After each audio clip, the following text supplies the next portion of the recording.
고요하고 웅장한 K그룹 본사의 최고층. 이진호 CEO의 집무실은 차가운 강철과 유리로 이루어진 현대 미술 작품 같았다. 통유리 너머로 서울의 스카이라인이 한눈에 들어왔지만 그의 시선은 언제나처럼 서류 더미와 컴퓨터 화면에 고정되어 있었다. 이진호는 K그룹을 짧은 시간 안에 재계 서열 상위권으로 끌어올린 천재적인 사업가였다.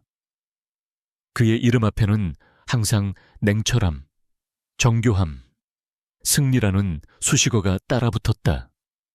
하지만 그의 성공 뒤에는 깊은 상처와 고독이 자리 잡고 있었다.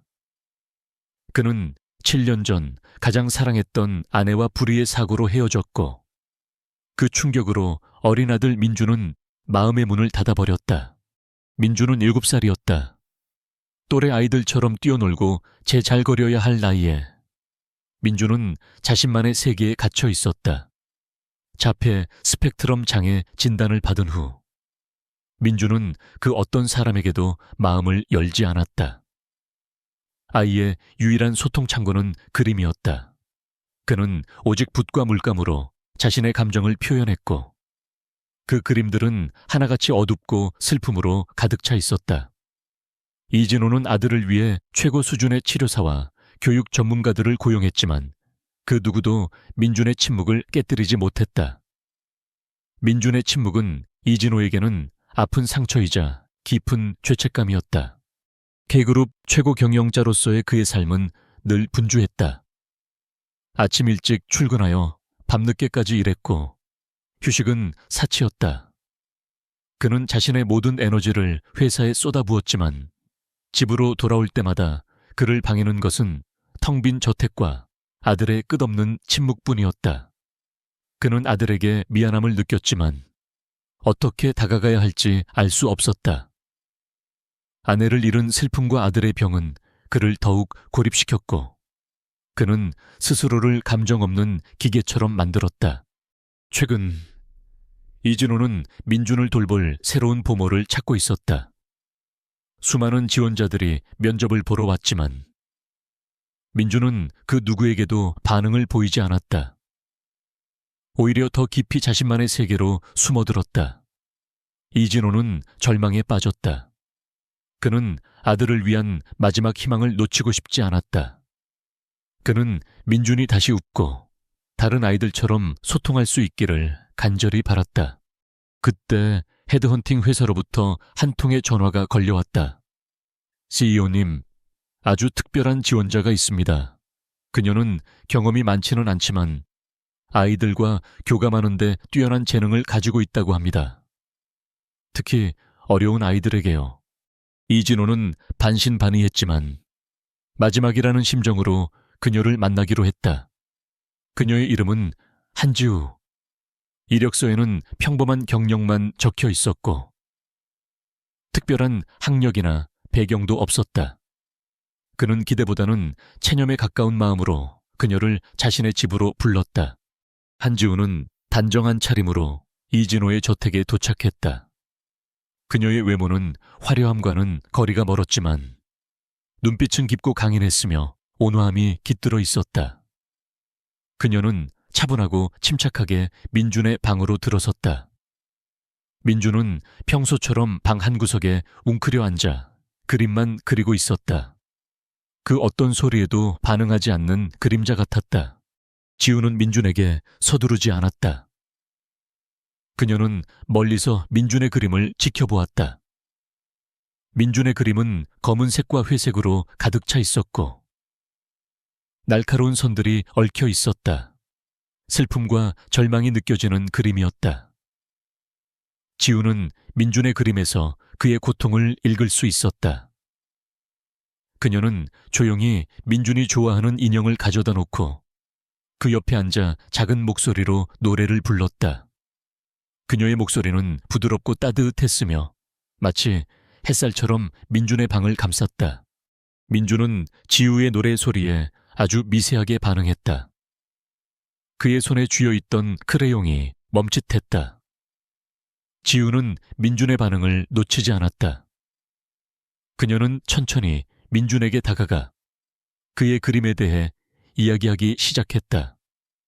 그녀는 민준의 그림 속 슬픔을 이해하고 공감하는 듯한 말들을 조용히 건넸다. 민준아, 내 그림은 정말 아름답구나. 이 검은색은 어쩌면 네 마음속의 외로움을 나타내는 걸까 하지만 여기 이 작은 빛은 희망을 말해주는 것 같아. 민준은 지우의 목소리에 완전히 얼어붙었다. 그는 처음으로 자신에게 다가온 이방인의 말에 귀를 기울이는 듯했다. 그리고 마침내 놀라운 일이 일어났다. 민준이 고개를 들어 지우를 바라본 것이다. 그의 눈빛은 여전히 불안정했지만 그곳에는 작은 호기심과 함께 희미한 빛이 스며들어 있었다. 지우는 민준의 반응에 감격했다. 그녀는 민준의 손을 잡았다. 민준은 처음에는 놀랐지만 지우의 따뜻하고 부드러운 손길에 움찔거리더니 이내 작은 손가락으로 지우의 손을 감쌌다. 그리고 마침내 민준의 입에서 작은 소리가 새어나왔다. 엄마. 그 소리는 너무나 작아서 지우는 자신이 잘못 들은 줄 알았다. 하지만 민준은 다시 한번 작게 말했다. 엄마. 지우의 눈에는 눈물이 고였다. 민준은 7년 동안 누구에게도 엄마라고 부르지 않았다. 이진호는 민준의 침묵을 깨뜨리기 위해 수없이 노력했지만 실패했다. 하지만 지우는 단 한 번의 만남으로 민준의 마음을 움직였다. 지우는 민준을 품에 안았다. 민준은 처음에는 어색해했지만 이내 지우의 품에 안겨 안정을 찾았다. 그 순간 지우는 민준에게서 자신의 과거를 보았다. 그녀 역시 어릴 적 부모님을 잃고 홀로 세상에 남겨졌다. 그녀는 민준의 고통을 이해했고 그에게 진심으로 다가가고 싶었다. 그녀는 민준에게서 사랑과 위로를 받았고 민준은 지우에게서 잃어버린 엄마의 온기를 되찾는 듯 했다. 이진호는 그날 저녁 늦게 퇴근하여 집으로 돌아왔다. 그의 비서는 민준이 새로운 부모에게 긍정적인 반응을 보였다는 보고를 했다. 이진호는 반신반의했지만 작은 희망을 품고 민준의 방으로 향했다. 그는 민준의 방문을 조심스럽게 열었다. 그리고 그의 눈앞에 펼쳐진 광경에 그는 숨을 들이켰다. 민준이 누군가의 품에 안겨 잠들어 있었다. 그리고 그를 안고 있는 여자는 그는 심장이 쿵 하고 떨어지는 듯 했다. 그의 시선은 여자의 얼굴에 고정되었다. 낯설면서도 너무나도 익숙한 얼굴.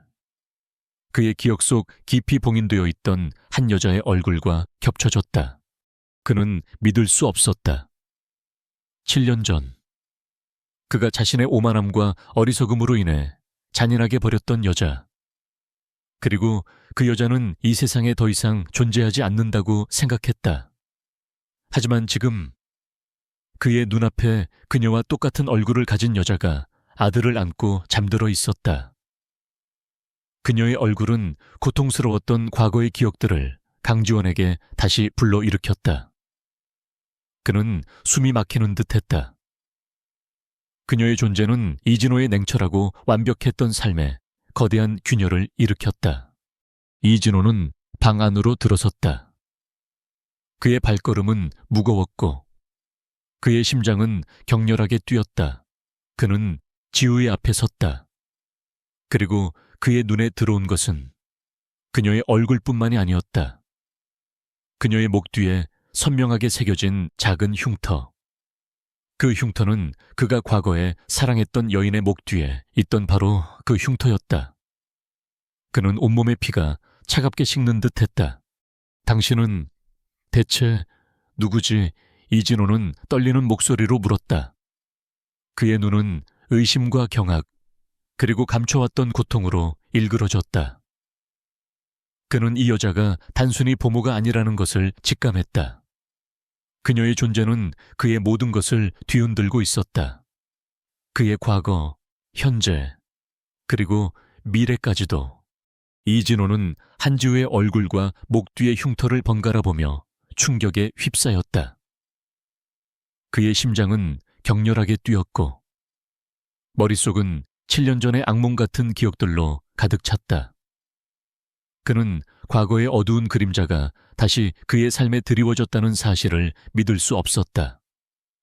그 여인은 이미 죽은 줄로만 알았는데 지금 눈앞에 살아 숨쉬며 자신의 아들을 품에 안고 있다니 그의 냉철한 이성은 완전히 마비되었다. 한지우는 이진호의 흔들리는 눈빛과 경악에 찬 표정을 읽었다. 그녀는 그가 자신을 알아보았다는 것을 직감했지만 그의 입에서 나올 다음 말이 두려웠다. 그녀는 민준을 품에 꼭 안은 채 조용히 이진호의 질문을 기다렸다. 당신은 대체 누구지? 어떻게 그녀와 똑같을 수 있지? 이진호의 목소리는 분노와 혼란으로 뒤섞여 있었다. 그는 한 발자국 더 다가가 지우의 얼굴을 자세히 살폈다. 그의 눈동자에는 과거의 고통이 선명하게 비쳤다. 지우는 애써 침착함을 유지하려 했다. 저는 한지우입니다. 그리고 저는 당신이 생각하는 그 사람이 아닙니다. 그녀는 단호하게 대답했지만 목소리에는 미세한 떨림이 있었다. 그녀는 자신의 신분을 숨겨야 한다는 것을 알았다. 그의 과거가 너무나도 복잡하고 위험하다는 것을 어렴풋이 짐작하고 있었기 때문이었다. 교진말 마라. 이진호는 목소리를 높였다. 그녀와 똑같은 얼굴, 똑같은 흉터. 당신은 분명 그녀와 관련이 있어. 왜 내 아들 옆에 나타난 거지? 무슨 속셈이야? 돈 때문인가? 그의 눈은 의심과 경멸로 불타올랐다. 그는 지우를 또 다른 탐욕스러운 여자로 몰아갔다. 지우의 얼굴에 순간적으로 분노가 스쳤다. 그녀는 그의 오만함과 무례함에 치를 떨었다. 저는 당신의 돈을 원하지 않습니다. 저는 그저 민준이를 돌보기 위해 여기에 왔을 뿐입니다. 민준이가 저를 믿고 마음을 열어줬기 때문에 저는 여기에 있습니다. 그녀는 단호하게 받아쳤다. 그녀의 눈빛은 흔들림 없었고 오히려 강렬한 빛을 띠고 있었다. 이진호는 지우의 당당한 태도에 놀랐다. 그는 그녀가 자신의 위압적인 태도에 움츠러들 것이라고 예상했지만 그녀는 전혀 그렇지 않았다. 그는 그녀의 눈에서 거짓을 읽을 수 없었다. 하지만 그의 과거는 그에게 쉽게 타인을 믿지 못하게 만들었다. 민준이에게서 당장 떨어져. 당신은 민준이에게 해를 끼칠 수 있어. 당장 이 집에서 나가. 이진호는 싸늘하게 명령했다. 그의 목소리는 차갑게 얼어붙어 있었다. 지우는 민준의 잠든 얼굴을 바라보았다. 민준은 지우의 품에서 평화롭게 잠들어 있었다. 그녀는 민준을 이렇게 내버려 둘 수 없었다. 그녀는 민준이 자신에게 마음을 연 유일한 사람임을 알았다. 저는 나갈 수 없습니다. 지우는 단호하게 말했다. 민준이가 저를 원하고 있습니다. 민준이가 저에게 의지하고 있습니다. 당신이 아무리 저를 의심하고 몰아내려 해도 저는 민준이를 두고 떠날 수 없습니다. 이진호는 지우의 끈질김에 분노했다. 그는 그녀를 협박하여 쫓아내려 했지만 그녀는 전혀 통하지 않았다. 그는 결국 자신의 비서실장에게 전화를 걸었다. 지금 당장 한지우라는 사람에 대해 모든 것을 조사해 그녀의 과거, 가족관계, 모든 것을 철저히 파헤쳐. 비서실장은 이진호의 비서로서 그의 모든 지시를 묵묵히 따랐다. 그는 이진호의 전화를 받고 즉시 움직였다. 그의 얼굴에는 어떤 감정도 드러나지 않았지만 그의 행동은 빠르고 정확했다. 그는 이진호의 과거를 알고 있었기에 이번 일이 심상치 않다는 것을 직감했다.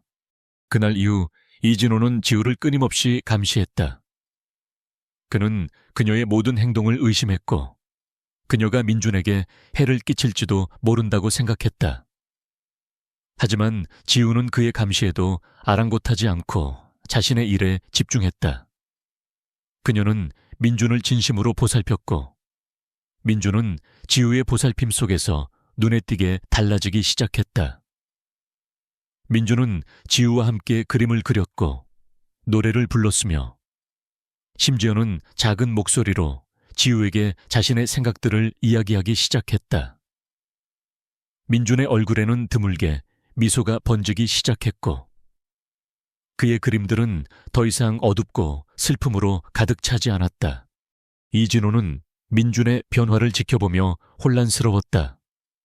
그는 지우가 민준에게 좋은 영향을 미치고 있다는 것을 인정할 수밖에 없었다. 하지만 그는 여전히 지우를 믿을 수 없었다. 그의 과거의 상처는 너무나 깊었고 그는 또다시 배신당할까봐 두려워했다. 그는 자신의 아내였던 유미의 얼굴과 지우의 얼굴이 겹쳐 보일 때마다 고통스러운 기억에 시달렸다. 유미는 이진호가 가장 사랑했던 사람이었지만 그녀는 그의 사업적 성공을 위해 배신하고 떠났다.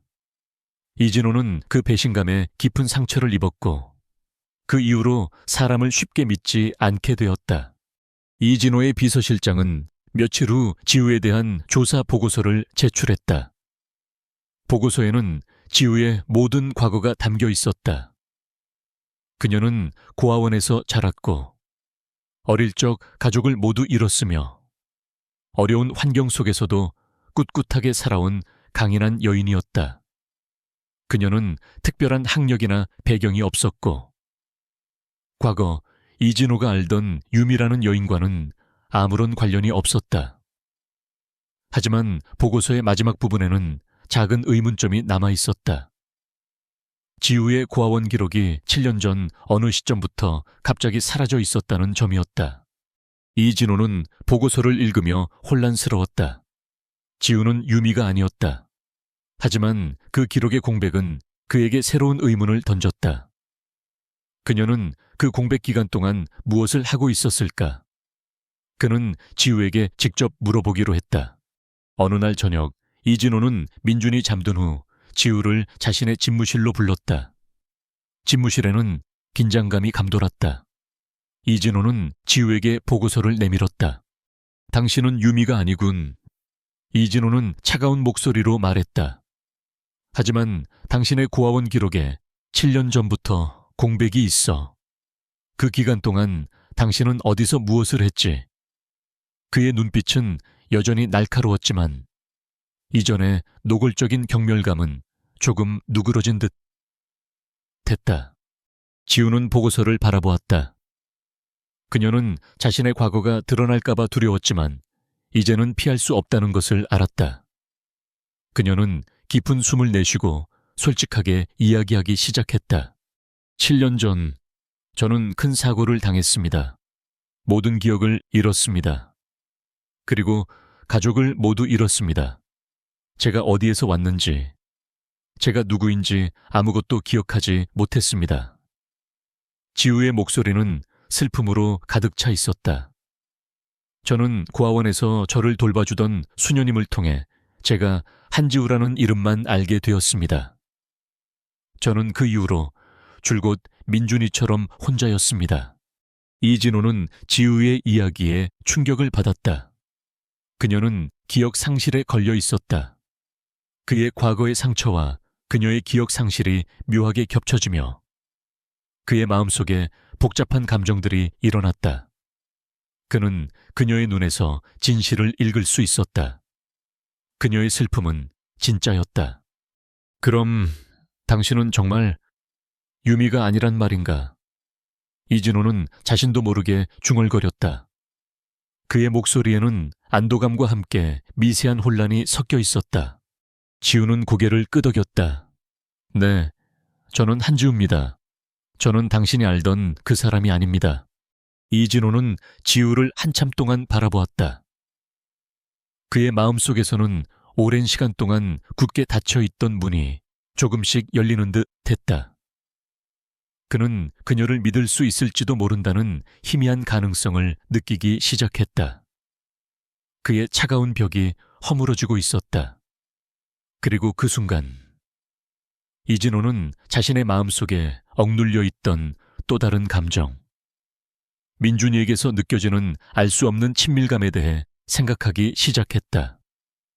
그 감정은 단순한 동정을 넘어선 묘한 끌림이었다. 그들은 이제 과거의 오해와 상처를 넘어 새로운 관계를 시작할 수 있을지도 몰랐다. 하지만 이진호의 마음속에는 여전히 불신과 고통이 남아 있었고 지우의 주변에는 알 수 없는 그림자들이 드리워져 있었다. 그들의 앞에는 아직 많은 시련들이 기다리고 있었다. 이진호는 한지우의 기억 상실에 대한 이야기를 들은 후 깊은 생각에 잠겼다. 그녀가 과거에 알던 유미가 아니라는 사실은 안도감을 주었지만 동시에 그녀의 비극적인 과거에 대한 연민이 일었다. 그는 자신이 얼마나 오만하게 그녀를 판단했는지 깨달았다. 민준의 눈부신 변화는 지우의 진심을 증명하고 있었다. 민준은 이제 이전보다 훨씬 더 밝아졌고 지우와 함께 그림을 그리거나 동화책을 읽으면서 작은 목소리로 이야기하기 시작했다. 그들의 관계는 이진호에게는 기적과도 같았다. 이진호는 지우에게 사과하고 싶었지만 그의 자존심과 감정을 표현하는데 서툰 성격은 쉽게 입을 떼지 못하게 했다. 그는 대신 행동으로 보여주기로 했다. 그는 지우에게 민준의 전담 보모로서 정식 계약을 제안했고 그녀가 필요로 하는 모든 지원을 아끼지 않겠다고 약속했다. 지우는 이진호의 변화를 감지했지만 여전히 그에게 경계심을 완전히 풀지는 않았다. 그녀는 민준을 위해 그의 제안을 받아들였지만 그녀의 마음속에는 여전히 불신과 과거의 상처가 남아 있었다. 칼그룹 내부에서는 이진호의 갑작스러운 변화와 한지우라는 보모의 등장에 대한 소문이 무성했다. 특히 이진호의 약혼 여인 박서연은 이 상황을 극도로 경계하고 있었다. 박서연은 재벌가의 딸로서 아름답고 도도했지만 탐욕과 질투심이 강한 인물이었다. 그녀는 이진호와의 결혼을 통해 K그룹의 안주인이 되고자 하는 야망을 가지고 있었다. 그녀는 민준의 자폐 증상을 약점 삼아 이진호를 조종하려 했고 그에게 마음이 없는 아이에게 집착하는 이진호를 이해하지 못했다. 박소연은 이진호가 한지우에게 민준을 맡기고 심지어 그녀에게 마음을 여는 듯한 태도를 보이자 질투심에 불타올랐다. 그녀는 지우를 하찮은 보모로 여기고 그녀가 이진호의 돈을 노리고 민준에게 접근했다고 확신했다. 그녀는 지우를 제거하기 위해 온갖 비열한 수단들을 동원하기 시작했다. 박소연의 첫 번째 공격은 지우를 해고하기 위한 모략이었다. 그녀는 이진호의 집에서 일하는 다른 하인들을 선동하여 지우에 대한 악성 소문을 퍼뜨렸다. 저 여자 어딘가 수상해. 분명 돈 때문에 민준이에게 접근했을 거야. 민준이가 저 여자 때문에 이상해진 것 같아. 심지어 민준의 약을 몰래 빼돌리거나 민준의 방을 어지럽히는 등 지우에게 누명을 씌우려 했다. 하지만 지우는 그녀의 모든 수법을 침착하게 대처했다. 그녀는 억울함을 호소하기보다 자신의 행동으로 진실을 증명했다. 그녀는 민준을 더욱 세심하게 돌보았고 민준의 눈에 띄는 변화는 박서연의 모략이 거짓임을 증명했다. 이진호는 박서연의 행동을 예의주시하고 있었다. 그는 박서연의 질투심과 탐욕을 이미 알고 있었다. 하지만 그는 그녀가 이렇게까지 비열하게 나올 줄은 몰랐다. 그는 박서연이 민준에게 해를 끼치려 한다는 것을 알게 되자 분노했다. 그는 박서연에게 직접 경고했다. 박서연 씨, 민준이에게 어떤 해라도 가한다면 당신은 그 대가를 톡톡히 치르게 될 겁니다. 그의 목소리는 차가웠고 그의 눈은 경고의 불꽃으로 타올랐다. 박서연은 이진호의 경고에 잠시 주춤했지만 그녀의 야망과 질투심은 꺾이지 않았다. 그녀는 지우가 단순한 보모가 아니라는 것을 직감했다. 그녀는 지우가 이진호의 과거와 관련이 있을 것이라고 의심하기 시작했다. 그녀는 자신의 아버지인 박 회장에게 이진호의 과거를 조사하도록 요청했다. 박 회장은 K그룹의 경쟁사 CEO이자 K그룹을 집어삼키려는 야심을 가진 인물이었다. 그는 박소연의 부탁을 기회 삼아 이진호의 약점을 잡고 K그룹을 흔들려 했다. 박 회장은 자신의 정보력을 총동원하여 이진호의 과거와 한지우에 대한 정보를 수집했다. 그는 이진호가 7년 전 자신의 약혼녀였던 유미라는 여인을 버리고 떠났다는 사실을 알아냈다. 그리고 유미가 사라진 후 이진호가 깊은 상실감에 빠져 민준에게도 소홀해졌다는 것을 알게 되었다. 그는 또한 유미가 7년 전 사고로 죽었다는 공식적인 기록을 찾아냈다. 박 회장은 이 정보들을 통해 이진호의 약점을 잡고 KKA그룹을 협박할 계획을 세웠다. 한편 한지우는 민준의 방에서 오래된 그림책을 발견했다. 그림책은 민준이 어릴 적 그린 그림들로 가득 차 있었다. 그림들은 하나같이 어둡고 슬펐지만 그 중에서도 유독 눈에 띄는 그림이 있었다. 한 여인이 민준을 안고 있는 그림이었다. 여인의 얼굴은 흐릿했지만 그녀의 목 뒤에는 작은 흉터가 선명하게 그려져 있었다. 지우는 자신의 목 뒤에 있는 흉터를 만졌다. 똑같은 흉터였다. 그녀는 심장이 쿵하고 떨어지는 듯 했다. 그녀의 잃어버린 과거가 민준의 그림 속에 숨겨져 있었다. 지우는 그림책을 들고 이진호에게 찾아갔다. 이진호 씨, 이 그림을 보세요. 이 여인은 누구죠? 민준이가 그린 이 흉터. 제 목 뒤에 있는 흉터와 똑같아요. 지우의 목소리는 떨렸다. 그녀는 자신의 잃어버린 기억들이 조각조각 맞춰지는 듯한 혼란스러움을 느꼈다. 이진호는 그림을 보고 얼어붙었다. 그의 얼굴은 창백해졌다. 그는 그림 속 여인이 바로 유미라는 것을 알았다. 그리고 민준이 유미의 목 뒤의 흉터까지 기억하고 있었다는 사실에 충격을 받았다. 그는 그림이 지우의 목 뒤의 흉터와 똑같다는 것을 확인하고 심장이 멎는 듯 했다. 유미는 죽었다. 그런데 지우는 살아있었다. 그리고 유미와 똑같은 흉터까지 가지고 있었다. 그의 머릿속은 복잡한 질문들로 가득 찼다. 지우는 정말 유미일까? 아니면 유미와 관련된 어떤 사람일까? 이진호는 혼란과 동시에 희미한 희망을 느꼈다. 유미가 살아있다면 민준의 자폐 증상도 고칠 수 있을지도 모른다는 희망이었다. 그는 지우에게 자신이 알고 있는 유미의 이야기를 털어놓기 시작했다.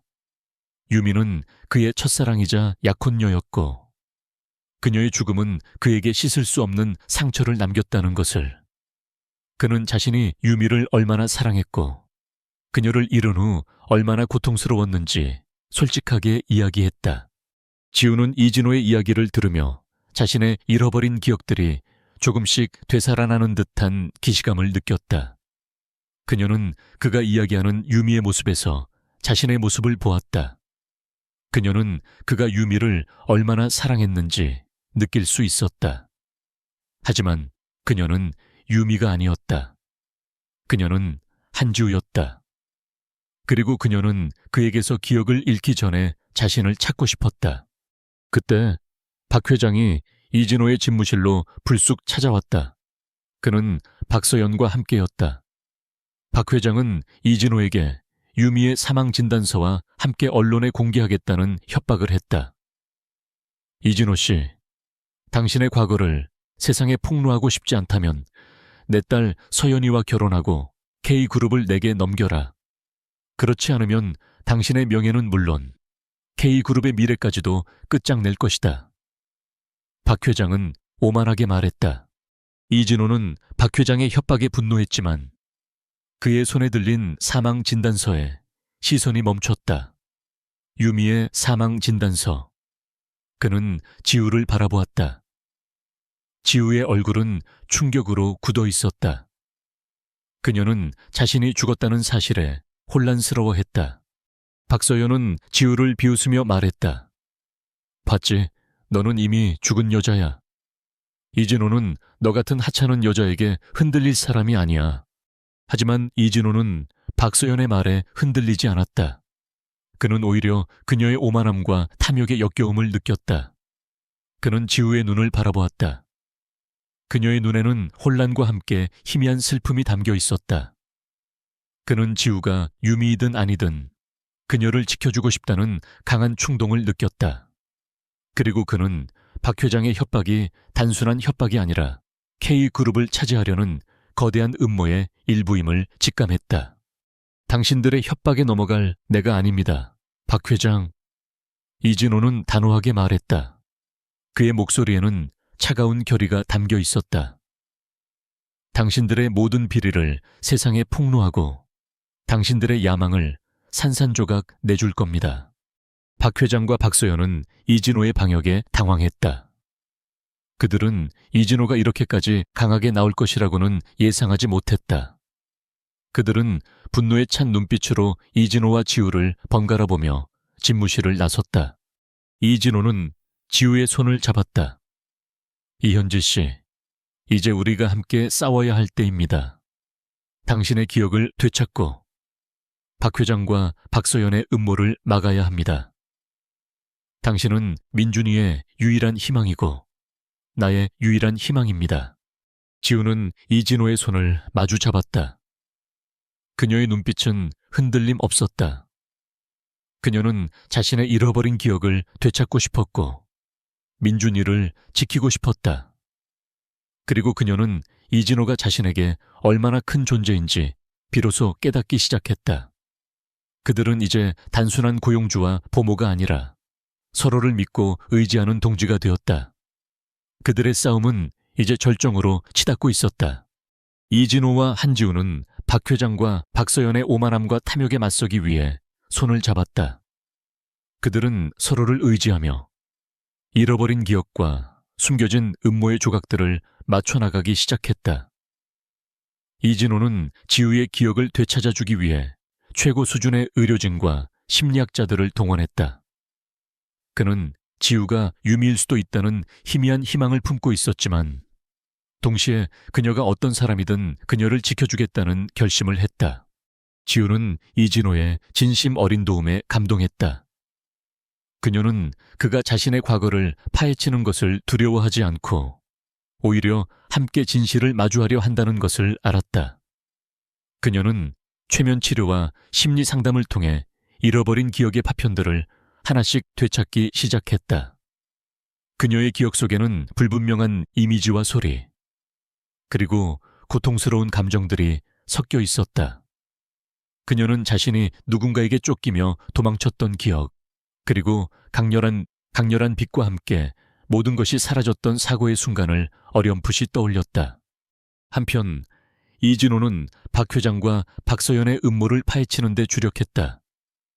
그는 K그룹 내부의 비자금 흐름과 박 회장의 수상한 거래 내역들을 조사하기 시작했다.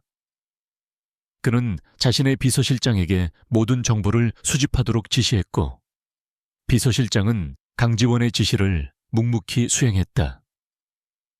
이진호는 박 회장이 K그룹의 경쟁사인 P그룹의 총수라는 것을 알고 있었기에 그들의 목적이 단순히 그의 약점을 잡는 것을 넘어 K그룹을 통째로 집어삼키려는 것임을 직감했다.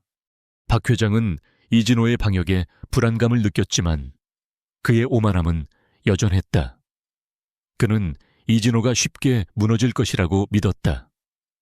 그는 박서연과 함께 언론에 이진호의 사생활과 K그룹의 비리, 의혹을 대대적으로 보도하며 여론을 조작했다. 언론은 연일 K그룹의 위기를 보도했고 투자자들은 동요하기 시작했다. K그룹의 주가는 다시 하락세를 탔고 이사회에서는 이진호에게 책임을 묻는 목소리가 커졌다. 이진호는 언론의 문매와 회사 내부의 압박에 시달렸지만 흔들리지 않았다. 그는 지우와 함께 박 회장과 박서연의 음모를 밝혀내고 진실을 세상에 알릴 계획을 세웠다. 지우는 자신의 기억 속에서 떠오르는 단서들을 이진호에게 전달했고 이진호는 그 단서들을 바탕으로 박 회장과 박서연의 숨겨진 비리를 추적했다. 그들은 박 회장이 7년 전 이진호 부모님의 사망사고와 관련이 있다는 사실을 알아냈다. 박 회장은 K그룹의 경쟁사인 B그룹의 총수로서 이진호 부모님의 죽음을 가장하여 K그룹의 경영권을 빼앗으려 했던 것이었다.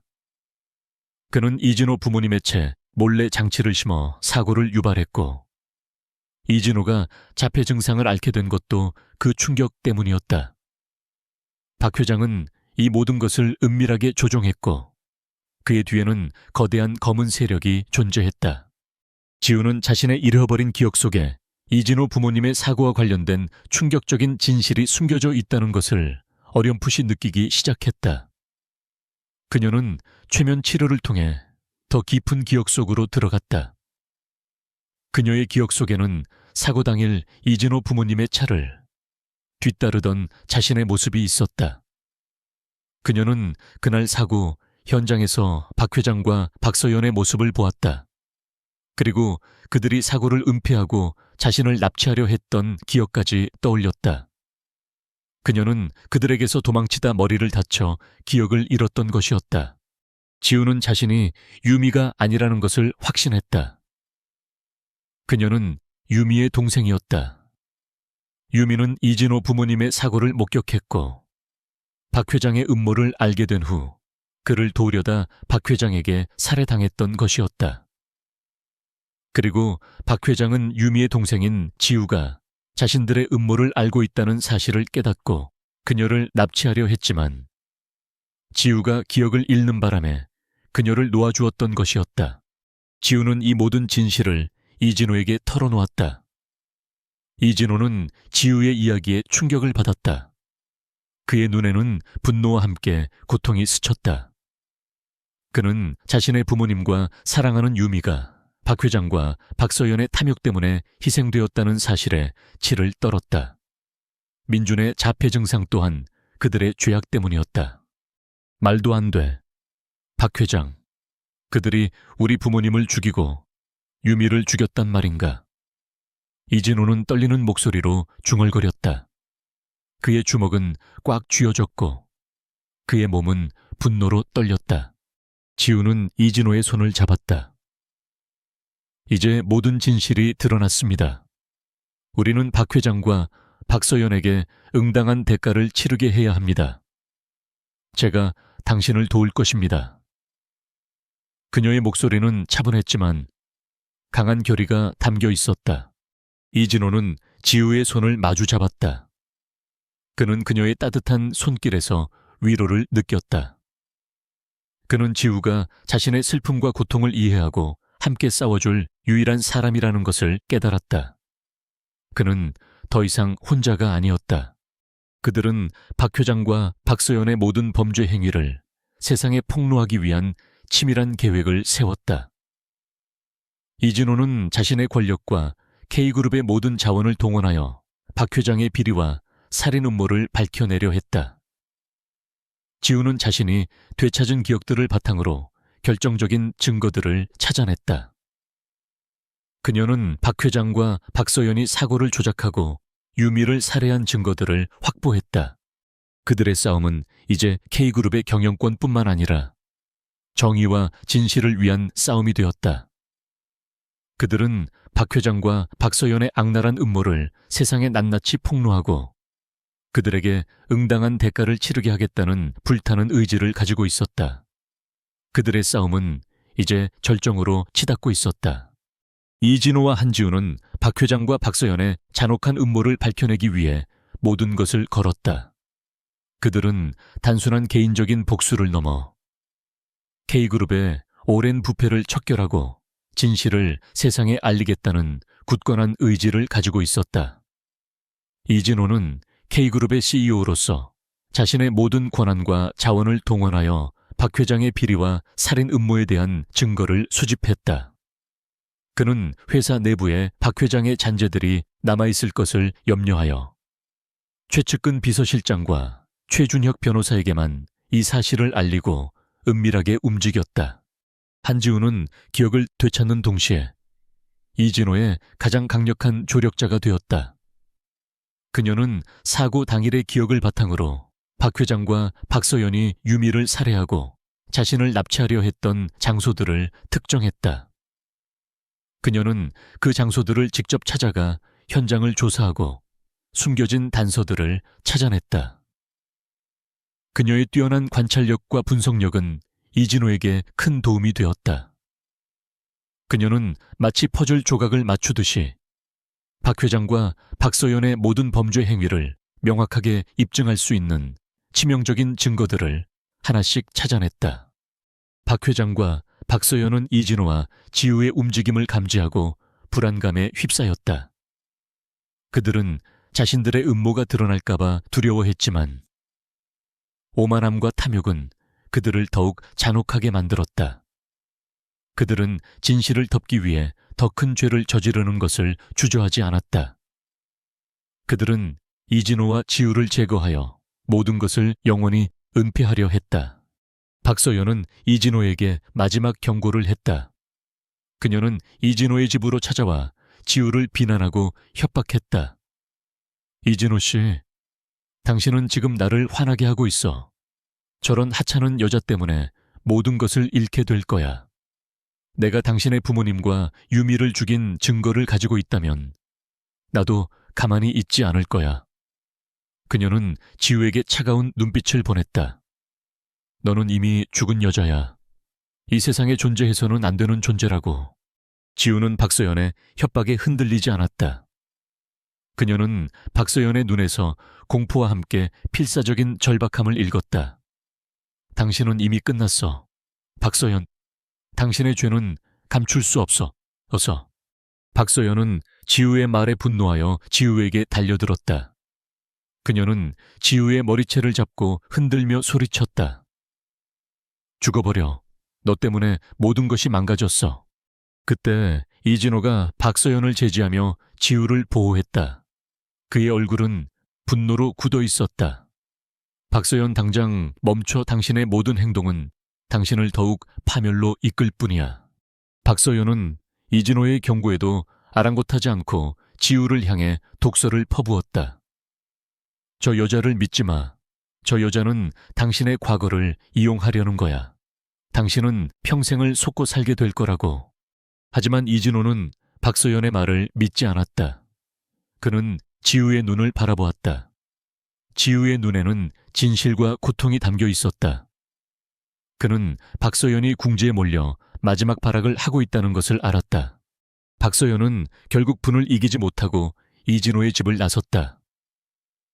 그녀는 돌아가서 아버지에게 이진호와 지우를 완전히 제거할 것을 종용했다.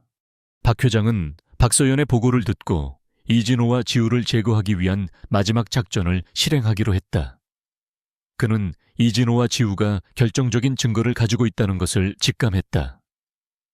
그는 전문 킬러들을 고용하여 이진호와 지우를 납치하고 증거를 빼앗아 그들을 영원히 침묵시키려 했다.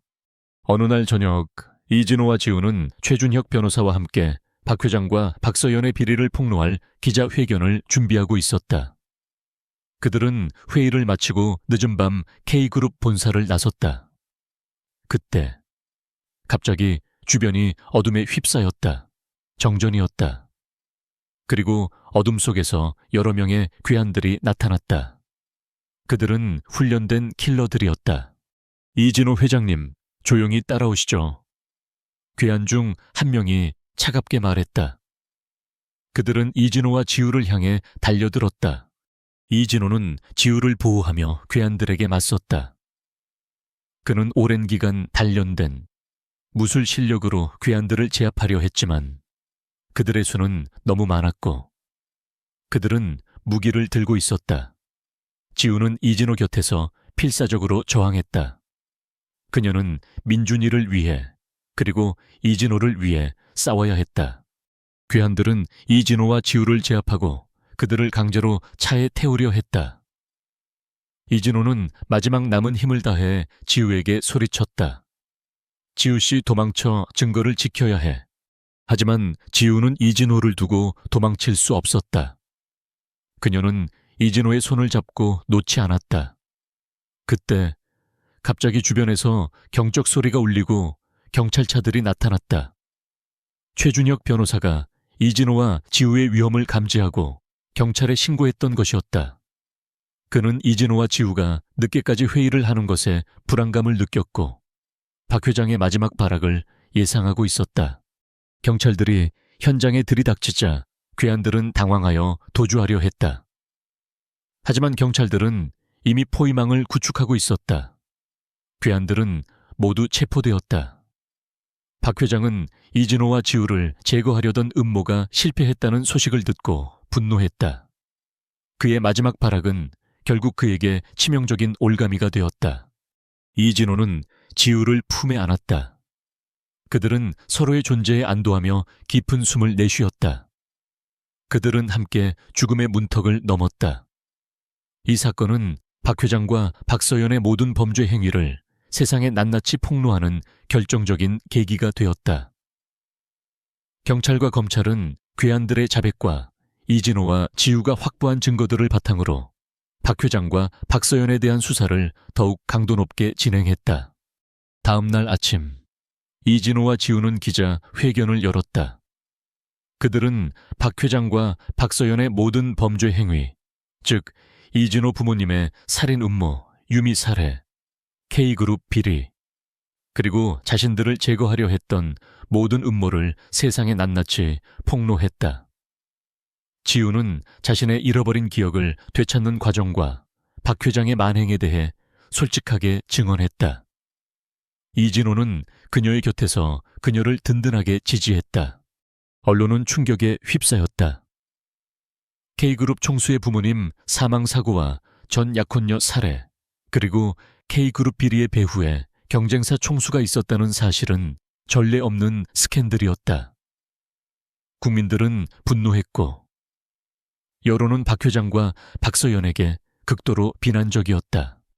박 회장과 박서연은 더 이상 도망칠 수 없었다. 그들은 모든 것을 잃었다. 그들의 야망과 탐욕은 결국 그들을 파멸로 이끌었다.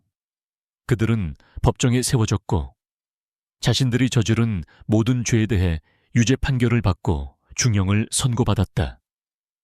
K그룹은 오랜 부패의 그림자에서 완전히 벗어났고 이진호는 진정한 리더로서 회사와 사회의 신뢰를 되찾았다. 이진호는 지우를 바라보았다. 그녀는 그의 모든 것을 지켜주었다. 그의 가족, 그의 회사, 그리고 그의 명예까지도. 그녀는 그에게 빛과 희망을 가져다 주었다. 민주는 지우의 품에서 행복하게 웃고 있었다. 이진호는 자신이 얼마나 큰 축복을 받았는지 깨달았다. 그는 지우에게 고백했다. 한지우 씨, 당신은 저에게 가장 큰 선물입니다. 당신이 없었다면 저는 이 모든 것을 이겨내지 못했을 겁니다. 이제 당신은 더 이상 보모가 아닙니다. 당신은 제 가족입니다. 저와 민준이의 가족이 되어 주십시오. 저와 함께 행복한 미래를 만들어 주십시오. 지우는 이진호의 진심 어린 고백에 눈물을 흘렸다. 그녀는 그의 손을 잡았다. 그의 따뜻한 손길은 그녀의 심장을 채웠다. 그녀는 자신의 잃어버린 과거를 되찾았고 새로운 가족을 찾았다. 그녀의 삶은 이제 고통과 슬픔이 아니라 사랑과 행복으로 가득 찰 것이었다. 그들의 이야기는 이제 새로운 장을 열게 되었다.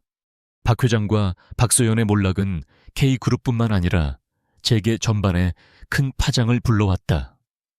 그들의 추악한 범죄, 행각과 탐욕이 낱낱이 드러나면서 기업의 투명성과 윤리 경영에 대한 사회적 요구가 그 어느 때보다 높아졌다. 이진호는 이 위기를 기회 삼아 K그룹을 완전히 탈바꿈시키기로 결심했다.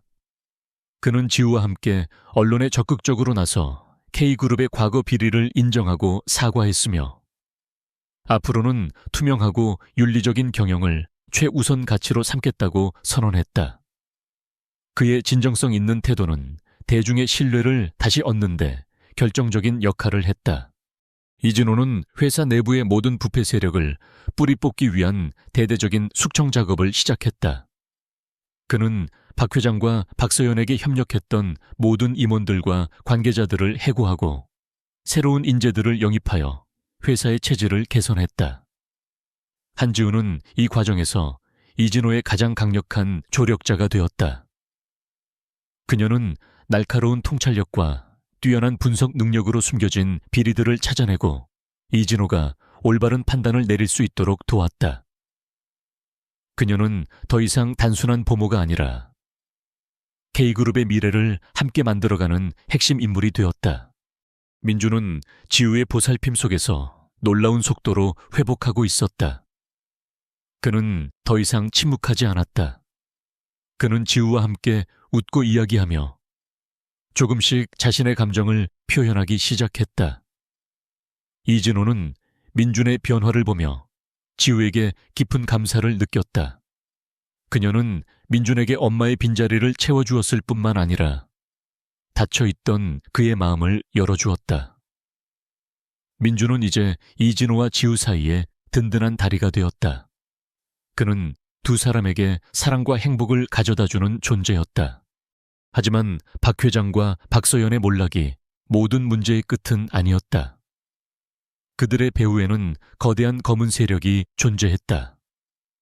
그들은 박 회장에게 K그룹을 인수하도록 지시하고 그들의 불법적인 자금 세탁 통로로 K그룹을 이용하려 했던 것이었다. 박 회장이 체포되자 이 검은 세력은 자신들의 존재가 드러날까봐 두려워하며 이진호와 지우를 제거하기 위한 마지막 발악을 준비했다.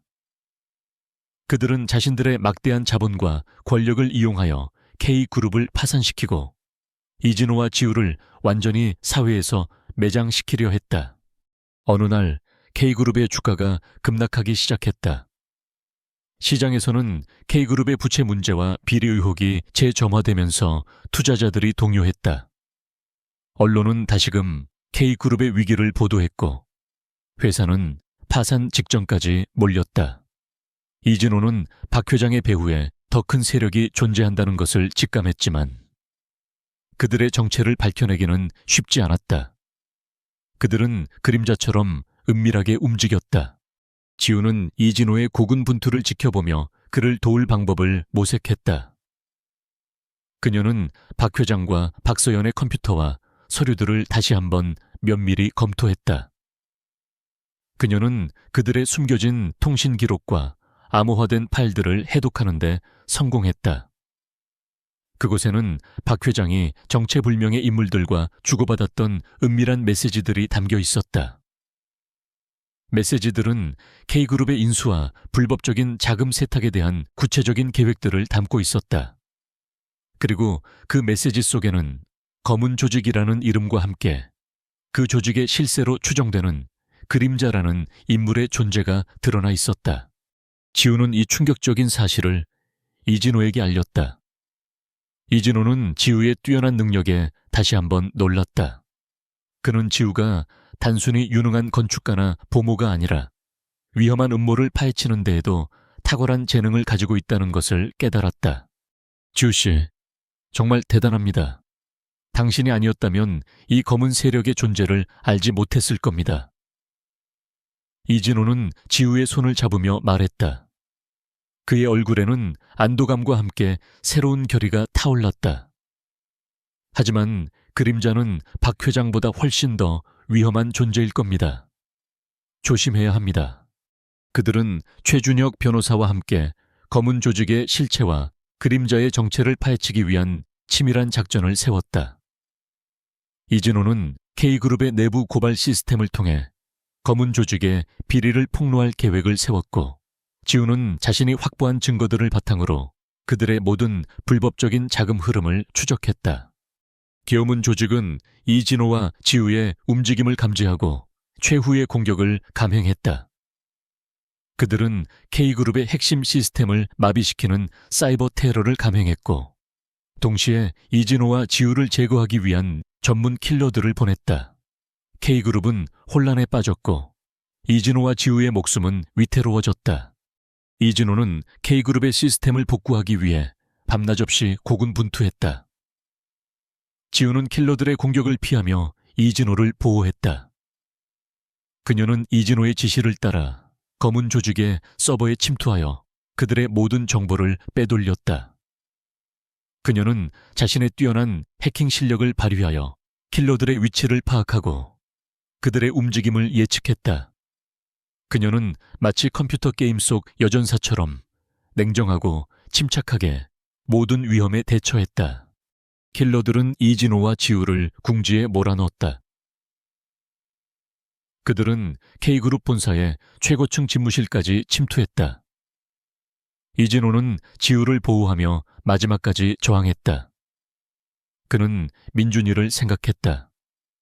그는 사랑하는 아들과 지우를 두고 죽을 수 없었다. 바로 그때 최준혁 변호사가 이끄는 경찰 특공대가 K그룹 본사에 들이닥쳤다. 최준혁은 이진호와 지우의 위험을 감지하고 미리 경찰에 신고했던 것이었다. 경찰 특공대는 킬러들을 제압하고 이진호와 지우를 구출했다. 이진호와 지우는 체포된 킬러들의 자백과 지우가 빼돌린 검은 조직의 정보를 바탕으로 그림자의 정체를 밝혀냈다. 그림자는 다름 아닌 K그룹의 창업주이자 이진호의 할아버지인 이성철 회장이었다.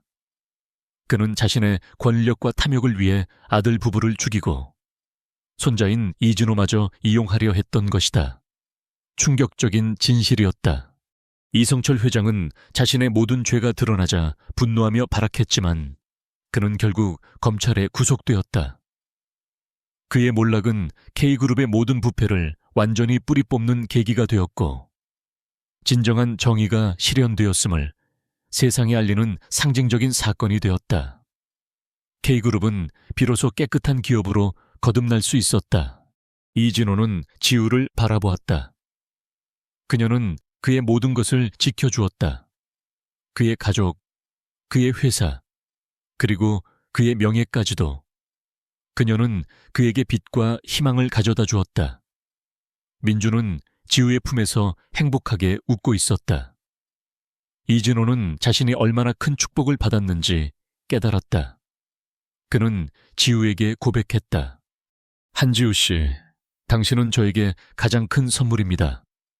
당신이 없었다면 저는 이 모든 것을 이겨내지 못했을 겁니다. 이제 당신은 더 이상 보모가 아닙니다. 당신은 제 가족입니다. 저와 민준이의 가족이 되어 주십시오. 저와 함께 행복한 미래를 만들어 주십시오. 지우는 이진호의 진심 어린 고백에 눈물을 흘렸다. 그녀는 그의 손을 잡았다. 그의 따뜻한 손길은 그녀의 심장을 채웠다. 그녀는 자신의 잃어버린 과거를 되찾았고 새로운 가족을 찾았다. 그녀의 삶은 이제 고통과 슬픔이 아니라 사랑과 행복으로 가득 찰 것이었다. 그들의 이야기는 이제 새로운 장을 열게 되었다. 이성철 회장의 몰락은 K그룹의 묵은 때를 완전히 씻어내는 계기가 되었다. 이진호는 할아버지의 잔혹한 배신에 깊은 슬픔과 분노를 느꼈지만 동시에 모든 진실이 밝혀지고 정화될 수 있었다는 사실에 안도했다. 그는 K그룹의 모든 계열사를 대상으로 철저한 감사를 실시하고 불법적인 자금 흐름과 유착관계를 완전히 뿌리 뽑았다. 그는 투명하고 윤리적인 기업 문화를 정착시키는 데 모든 노력을 기울였고 K그룹은 짧은 시간 안에 재계에서 가장 신뢰받는 기업으로 거듭났다. 이진호는 이제 냉철하고 빈틈없는 사업가를 넘어 정의롭고 인간적인 리더로서 모든 사람들에게 존경받는 인물이 되었다. 한지우는 이 모든 과정의 중심에 있었다. 그녀는 단순히 이진호의 과거를 밝히는데 도움을 주었을 뿐만 아니라 K그룹의 미래를 함께 설계하는 중요한 역할을 했다. 그녀의 뛰어난 지성과 강인한 의지, 그리고 사람을 움직이는 진심은 K그룹의 새로운 비전을 제시하는 데 큰 힘이 되었다. 그녀는 더 이상 보모라는 직함에 갇히지 않았다.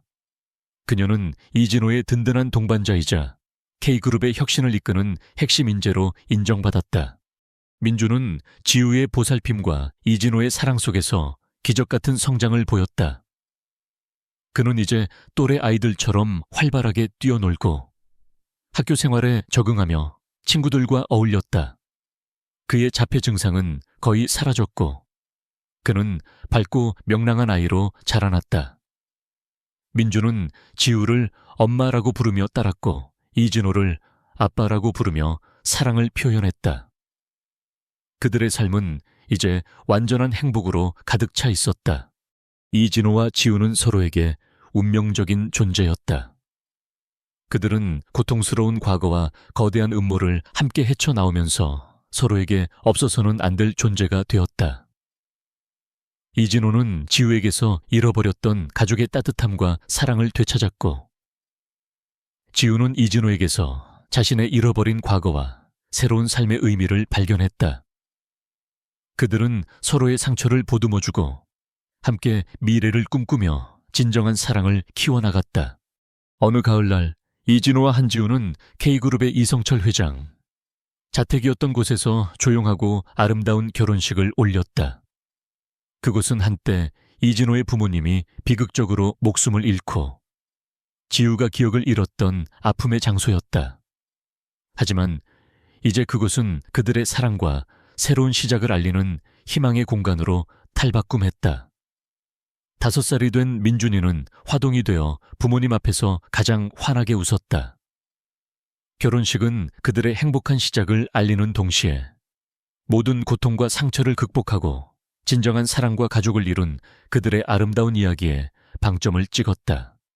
결혼 후 지우는 K그룹의 사회공헌, 재단을 이끄는 동시에 민준이와 같은 어려움을 겪는 아이들을 돕는 자선사업에 적극적으로 참여했다. 그녀는 자신의 경험을 바탕으로 아이들에게 용기와 희망을 주었고 많은 사람들에게 귀감이 되었다. 그녀는 K그룹의 안주인이자 사회적 리더로서 자신의 역할을 훌륭하게 수행했다.